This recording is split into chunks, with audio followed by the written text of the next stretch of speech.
Kansas, spring of 1942.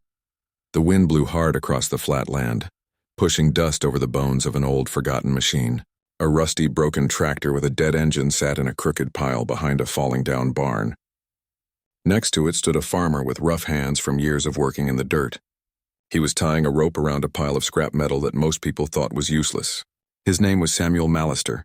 At 42, he was too old to join the army and too stubborn to sit around doing nothing. While other men went to war carrying guns, Sam went to war against rust. His neighbors laughed. "That junk won't stop Hitler," they said. But Sam kept carrying old plow blades, twisted fence wire, and broken gearboxes. In less than a month, he had collected over 10 tons of iron and steel. He wasn't trying to be a hero. He was trying to make a difference. What no one knew, not even Sam, is that those scraps, those worthless throwaways, would travel across the country to a factory in Detroit. They would be melted down, remade, and become the steel plates on the sides of 3,000 American tanks. Tanks that would land at Normandy, that would break through hedgerows in France, that would roll across Europe toward Berlin, and one day, a young tank soldier would walk away from an attack alive because Sam McAllister refused to throw anything away. In 1942, the United States found itself fighting two wars, one on the battlefield against fascism, the other at home against time. After the attack on Pearl Harbor in December of 1941, the American war machine kicked into gear. Factories that once made cars now rolled out tanks. Assembly lines that built washing machines now made bombers. But to turn America's industry into military power, one thing was needed above all else: metal, and lots of it. To build a single Sherman tank, the United States Army needed over 18 tons of steel. Multiply that by tens of thousands, and the need became huge. Ships, planes, guns, helmets, even eating kits, all needed raw materials the nation did not have stored up in enough amounts. So the government turned to an unlikely army, its citizens. The call went out: salvage for victory. Posters appeared in schools, town halls, and grocery stores. Radio jingles reminded families that every pound of scrap counts. The War Production Board guessed that the United States needed more than 6 million tons of scrap metal just to keep making weapons through 1942. And they were short by 2 million tons.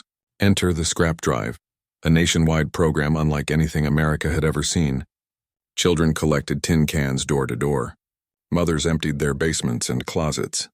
Boy Scouts took apart broken bicycles while old men brought in rusty tools they hadn't used in years. Nothing was too small to save. Curtain rods, bed frames, license plates, toothpaste tubes made of lead. Even pots and pans were fair game. In the Midwest, places like Kansas, Missouri, and Iowa, small-town counties became battlegrounds of patriotism. Small towns competed to see who could collect the most. Prizes were offered. Names printed in newspapers.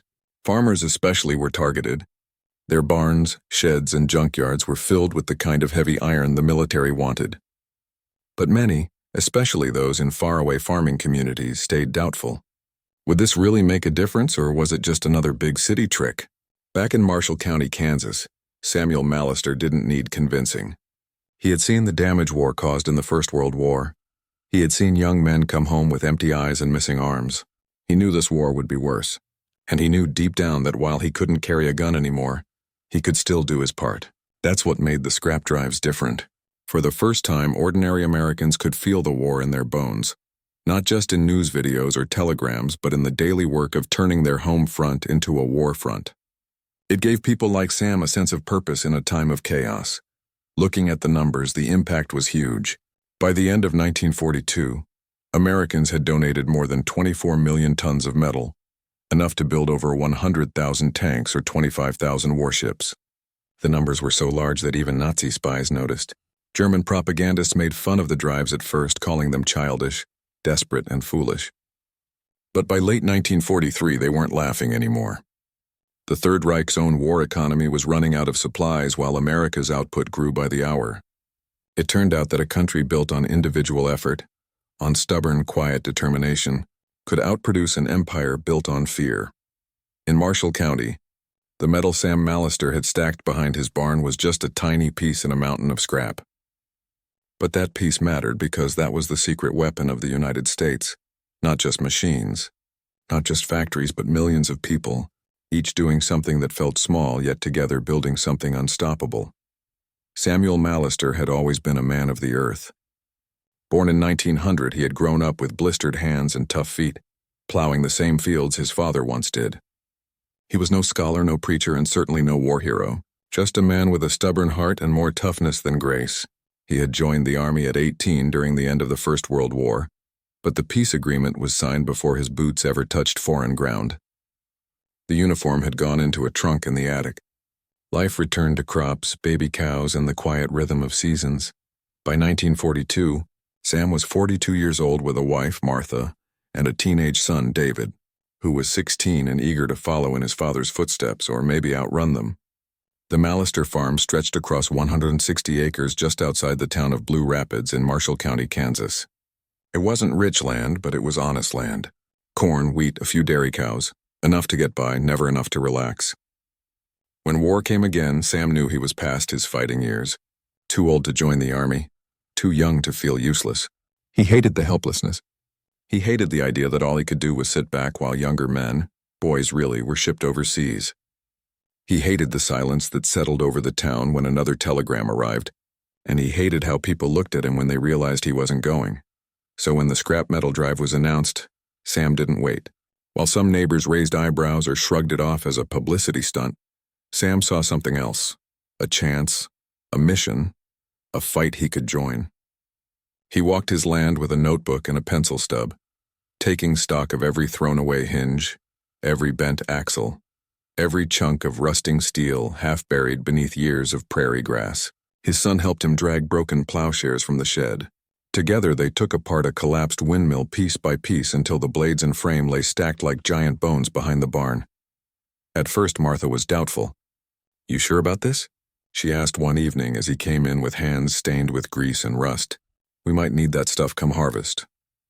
"We'll find a way," he replied, brushing a metal splinter from his palm. "But the boys over there need it more than we do." That night Sam couldn't sleep.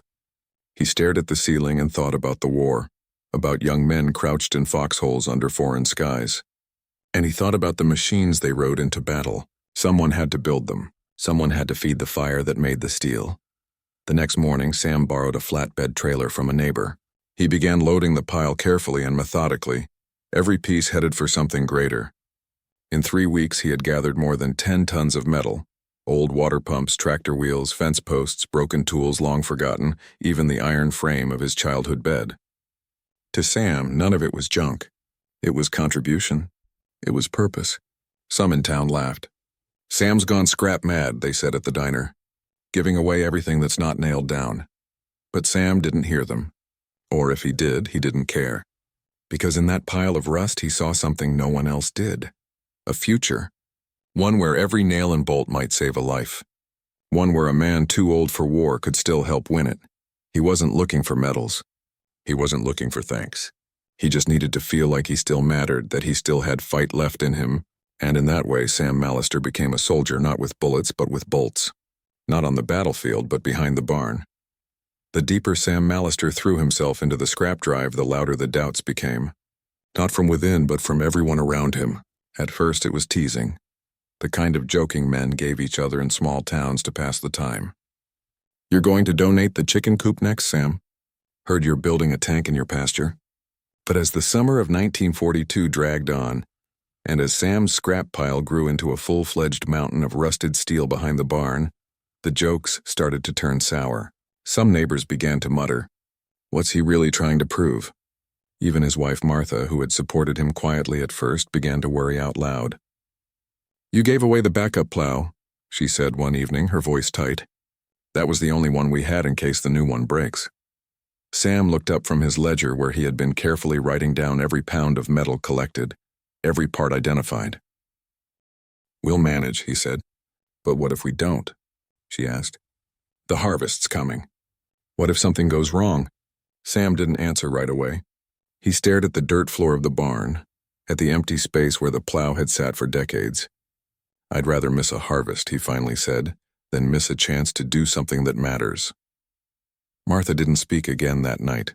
There were others who voiced their concerns more loudly. The county scrap drive organizers, while thankful for donations, questioned whether some of Sam's metal was worth the trouble. Much of it was weather damaged, covered with rust or buried in soil. Sam insisted it could all be melted down, cleaned, and reused. He'd done the research. He knew that even dirty steel could be remade with the right process. Still, they hesitated. Then came the storm. In late August, a sudden burst of summer thunderstorms tore across Marshall County.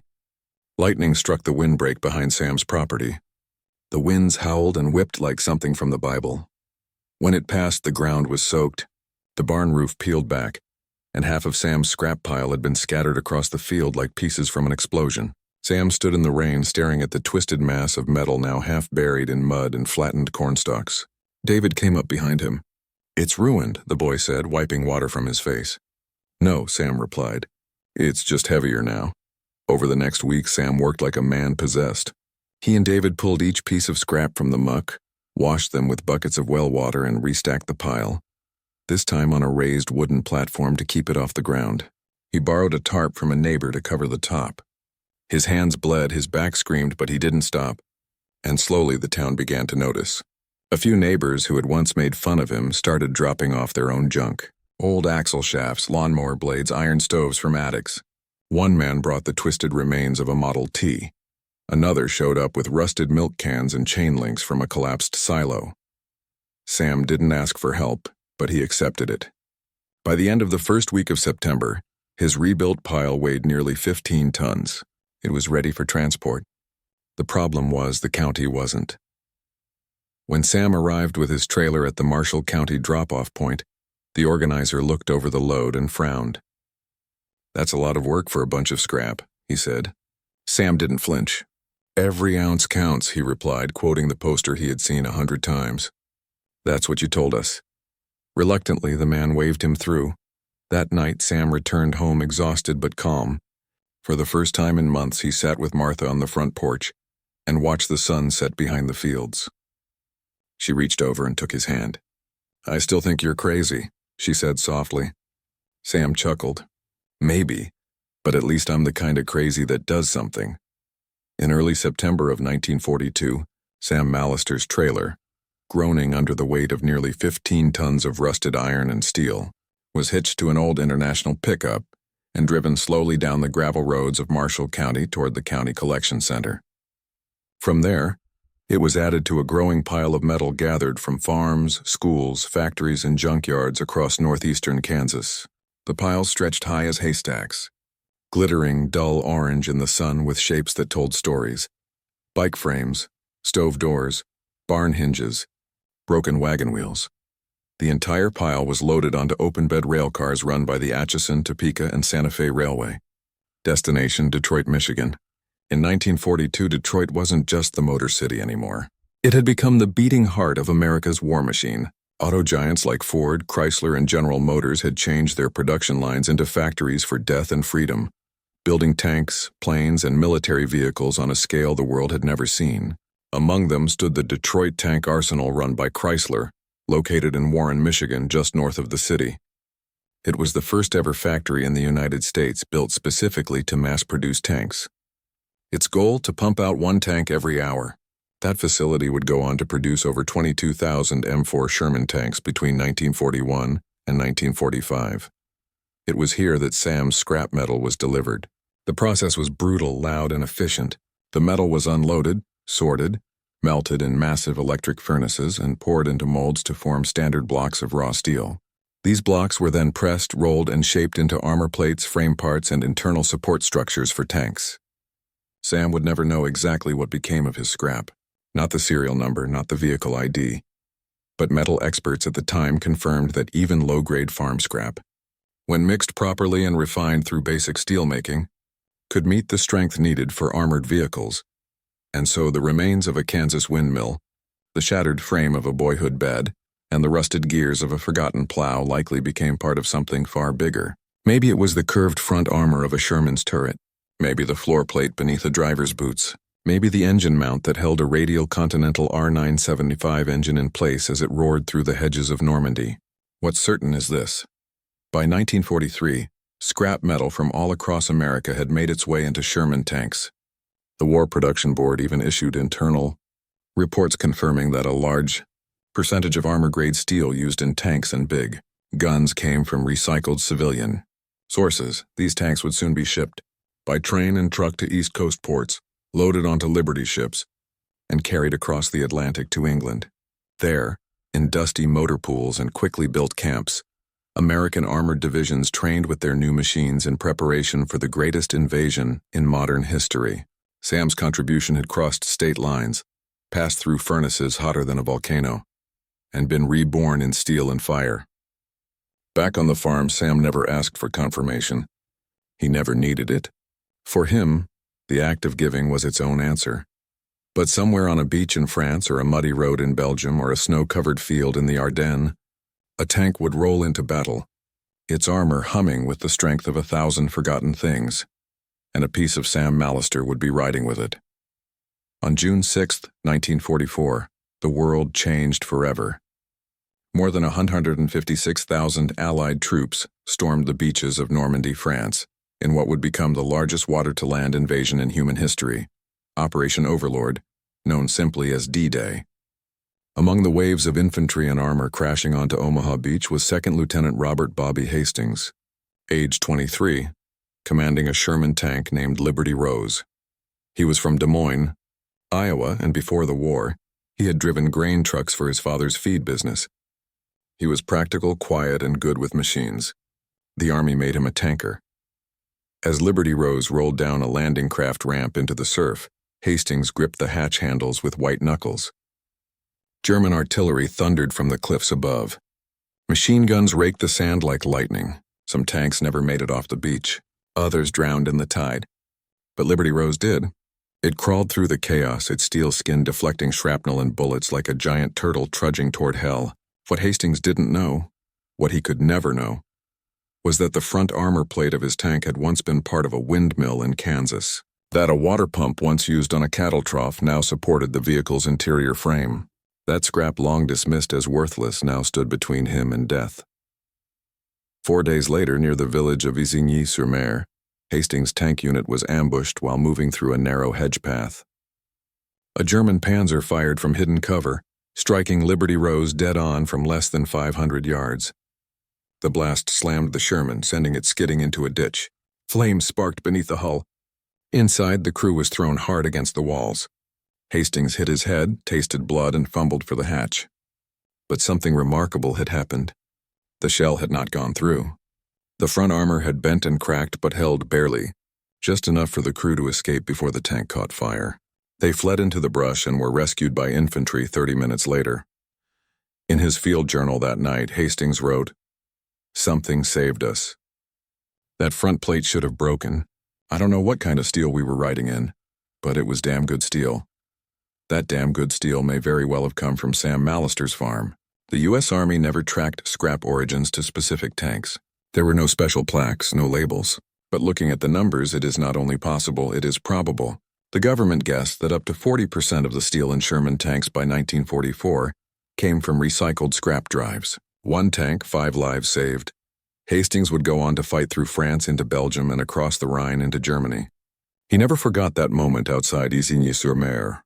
Decades later, in a Veterans Day interview, he said, "People talk about the guns, the generals, the battles, but I'm alive because some farmer somewhere gave up a pile of junk he didn't need. That's what I remember." Back in Kansas, Sam never heard that story. He was harvesting corn that fall, the same way he had for 20 years. By hand, slow and steady, with David driving the combine and Martha waving from the porch. But the truth is, Sam had saved a life, maybe more than one. And all he had done was see value in what others called trash. In the early years of the war, Nazi Germany had no shortage of confidence. Its armies rolled over Poland, France, and much of Western Europe in a matter of months. German newspapers, tightly controlled by Joseph Goebbels and the Ministry of Propaganda, painted the United States as a sleeping, soft giant, too far, too fat, and too divided to be any serious threat. American soldiers were mocked as cowboys and tin toys, and the American homefront was made fun of for its so-called scrap drives, which German radio called laughable acts of desperation.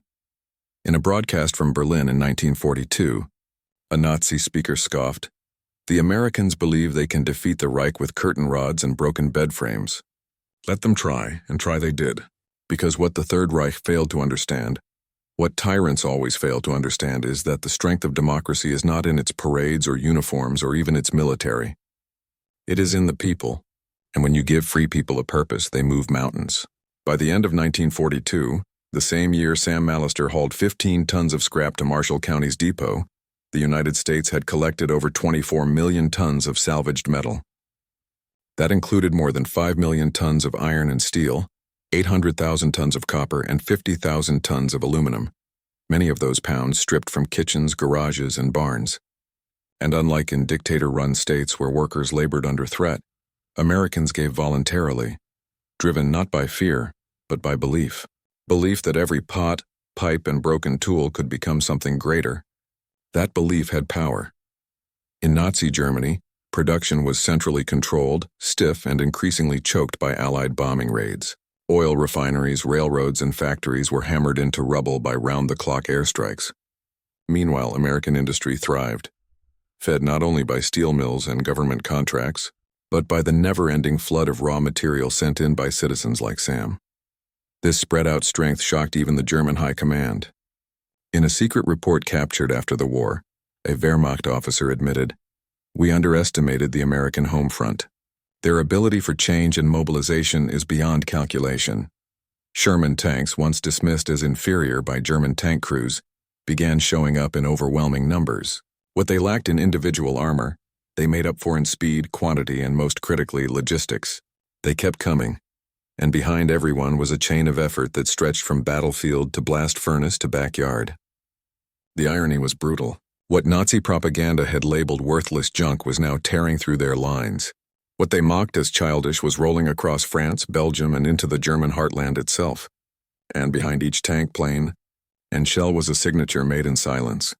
An old farmer, a schoolboy, a welder, a factory girl. Sam McAllister had no idea his name had been spoken in a Reich ministerium broadcast. Of course not directly, but symbolically he was exactly who they were laughing at, and he was exactly why they were losing. The war ended in September of 1945 with Japan's surrender aboard the USS Missouri. The world breathed out. Soldiers came home. Towns tried to remember what peace felt like. And in Kansas, Sam McAllister went back to his fields. The scrap pile behind his barn was long gone, melted, remade, scattered across Europe in tanks, turrets, and trucks. But in its place was something you couldn't touch, something far more permanent: pride. He never spoke much about what he did during the war. He wasn't the kind of man who chased attention, but those close to him noticed the quiet respect with which he treated the small framed certificate now hanging in the parlor. Issued by the War Production Board in early 1946, it read, "In recognition of your extraordinary contribution to America's war effort through the National Salvage Program." It meant more to him than any medal. Martha smiled the first time she saw it. "You finally got your proof," she said. Sam just nodded. In the years that followed, their son David enrolled at Kansas State University, studying mechanical engineering. His senior project, designing a post-war farm tractor that could be built from surplus military parts. He didn't just inherit his father's land. He inherited his father's purpose. Later, David would move to Michigan and take a job at General Dynamics Land Systems, a defense contractor that, ironically, built the successors to the Sherman, the M60 Patton, and the M1 Abrams. When asked in an interview why he went into defense, David simply said, "My dad gave away his childhood bed frame so someone else could live. I figured I could give a few years building better armor." Sam lived long enough to see David's first design enter production. He passed away in 1971 at the age of 71, seated in his rocking chair on the front porch, his hat tilted low over his eyes and his boots still dusty from morning chores. His obituary was short. It made no mention of war heroics, no mention of tanks. It said only, "Samuel J. McAllister, farmer, husband, father, believed in hard work, good land, and helping when it mattered most." But in the years that followed, the story of his scrap pile began to spread, first among local veterans, then through the County Historical Society. A teacher at the Marshall County High School turned it into a lesson on World War II. Sam became a symbol of the homefront hero, a man who never fired a shot yet helped win a war. In 1994, on the 50th anniversary of D-Day, A retired tank crewman named Robert Hastings was interviewed on national television. He spoke about the ambush near Isigny-sur-Mer. He spoke about the shell that hit but did not kill. And then, unprompted, he said, "I don't know who gave the steel for that tank, but if you're out there, if you're watching, I owe you my life." In Marshall County, Kansas, David McAllister watched that broadcast with his children. He didn't cry, but he did pause the TV, rewound it, and played that quote again. "Your great-grandfather," he said quietly, "might have been that man." His daughter, 12 years old, looked confused. Great-grandpa was in the war. David smiled. Not exactly, but he helped. I've read hundreds of accounts from World War II. I've studied battle maps, memorized tank models, recited death numbers like scripture. But the story that stayed with me most wasn't about generals or invasions. It was about a man no one outside his county ever heard of, a farmer with rust-stained hands and a quiet belief. Samuel McAllister didn't charge a beach. He didn't pilot a bomber. He never fired a weapon in combat. And yet when I think about the strength of America during that war, when I think about what actually turned the tide, I see him. I see a man kneeling in the dirt beside a dead tractor pulling apart bolts with an old wrench, sweat pooling in his collar while the rest of the world thought he was wasting his time. But that's the thing about history. It's never just the headlines. It's the choices made behind the scenes, in barns and kitchens and tool sheds. It's a mother donating her pots, a schoolboy collecting bottle caps, a factory worker hammering steel 16 hours straight. None of them famous, all of them vital. What Sam did wasn't flashy. He didn't save the world with a single act. But his insistence that even rust could matter became a mirror for something greater, the belief that no contribution is too small if it moves the needle toward victory. We often look at war through the lens of destruction, bombs, fire, blood. But war is also a story of construction, of how nations survive not just by taking, but by giving, by building something together, brick by brick, bolt by bolt. Sam's legacy isn't just a pile of scrap that became a tank.